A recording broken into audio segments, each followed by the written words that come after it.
नमस्कार। अगर आप एक बीएलओ हैं और गरुड़ा मोबाइल एप्लीकेशन के माध्यम से इलेक्शन कमीशन ऑफ इंडिया की ओर से चलाए जा रहे विशेष संक्षिप्त पुनरीक्षण कार्यक्रम के दौरान काम कर रहे हैं और गरुड़ मोबाइल एप्लीकेशन के माध्यम से ऑनलाइन काम कर रहे हैं, तो इस वीडियो में हम समझेंगे कि अगर आपने कोई ऐसा फॉर्म जिसमें गलत एंट्रीज कर दी हो, आपने फॉर्म सबमिट कर दिया हो और अब आप चाहते हैं कि उस फॉर्म को हम रिवर्ट करवाना है, या फिर वो एंट्री गलत हो चुकी है और उसके वापस डिलीट कैसे करवाना। जैसे आपने कोई 6 नंबर फॉर्म भर दिया, उसमें कोई गलती रह गई, डॉक्यूमेंट्स गलत, सपोर्टिंग डॉक्यूमेंट्स है वो गलत अपलोड हो गया, या कोई भी अन्य गलती रह गई जिसे आप हटाना चाहते हैं, तो उसके लिए आप क्या करोगे। तो आपको बता दें कि आप जो भी फॉर्म भरते हो गरुड़ मोबाइल एप्लीकेशन के माध्यम से, वो ईआरओ ऑफिस में जाता है और ईआरओ ऑफिस वाले एक बार फिर से आपके पास भेजते हैं उसे फॉर्म। वो चाहे फॉर्म वोटर हेल्पलाइन ऐप के माध्यम से भरा गया हो, या वोटर्स पोर्टल के माध्यम से भरा गया हो, या फिर गरुड़ा मोबाइल एप्लीकेशन के माध्यम से भरा गया हो, तो जहां से भी भरा गया हो उस फॉर्म को वापस आपके पास लौटाया जाता है। वो आपको दिखता है फील्ड वेरिफिकेशन या चेक लिस्ट में, या फिर आपके डैशबोर्ड पर ही दिखाई देने लगता है, जैसे यहाँ पे जो ये दिख रहा है टोटल फॉर्म रिक्वेस्ट। तो यहाँ पे इसे बोला जाता है बीएलओ अपॉइंटेड, मतलब वापस बीएलओ के पास वेरिफिकेशन के लिए भेजा जाता है।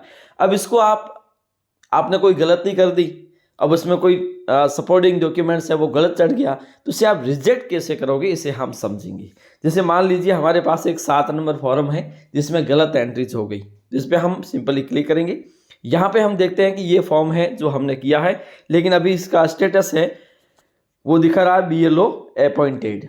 इस पे आप सिंपली क्लिक कर दोगे। यहाँ आप जैसे क्लिक करते हैं तो हम पाते हैं कि अब यहाँ पे एक सपोर्टिंग डॉक्यूमेंट्स लगाया हुआ है। ये जो डॉक्यूमेंट्स हमने देखा तो इसमें कुछ भी साफ दिखाई नहीं देता है और ये डॉक्यूमेंट्स रिलेवेंट डॉक्यूमेंट्स है ही नहीं। ठीक है, तो इस पर हम व्यू करेंगे और व्यू करने के बाद में नीचे आ जाएंगे।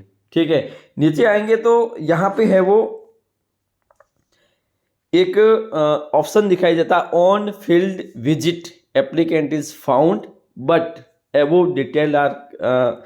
अब हम इस पे क्या करेंगे, ऑब्जेक्शन लगा देंगे। ठीक है, यहाँ पे अगर आप ये राइट कर दोगे above detail are correct and verified, तो इसका मतलब है कि आप उसे स्वीकार कर रहे हैं। इसको आप क्लिक नहीं करोगे बल्कि ऑब्जेक्शन लगा दोगे।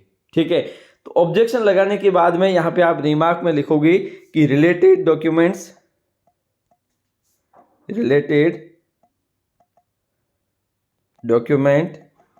Is not correct.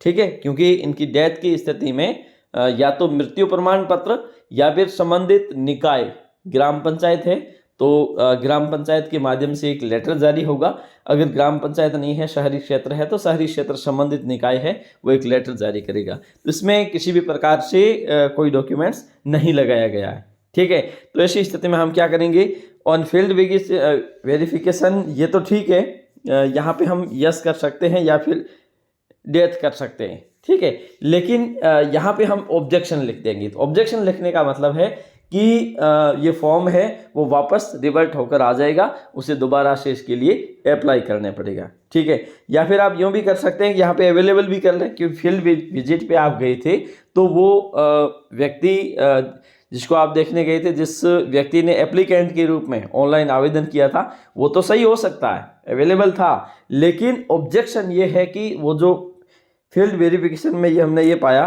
कि यहाँ पे जो डॉक्यूमेंट्स है ये सही नहीं था। तो यहाँ पे आप नीचे आओगे और नीचे आने के बाद में सबमिट पर क्लिक कर दोगे। सबमिट पे क्लिक करोगे तो do you want to proceed with form submission without verification, proceed कर दो। प्रोसीड पे ये आ गया, फॉर्म सबमिटेड या फिर सक्सेसफुली वेरीफाइड। तो यहाँ पे हम डैशबोर्ड पे वापस देखते हैं तो ये फॉर्म अब बिल्कुल भी दिखाई नहीं देता है। तो इसके लिए अब आपको क्या करना पड़ेगा, वापस से 7 नंबर फॉर्म भरना है और 7 नंबर फॉर्म में रिलेवेंट डॉक्यूमेंट्स लगाना है। अगर उसकी डेथ हो चुकी है तो ऐसी स्थिति में आप उसे डेट दिखा के एक document, supporting documents, death certificate लगाओगे और उसके बाद में ही उसे वेरीफाई करोगे। तो आज के लिए इतना ही, धन्यवाद।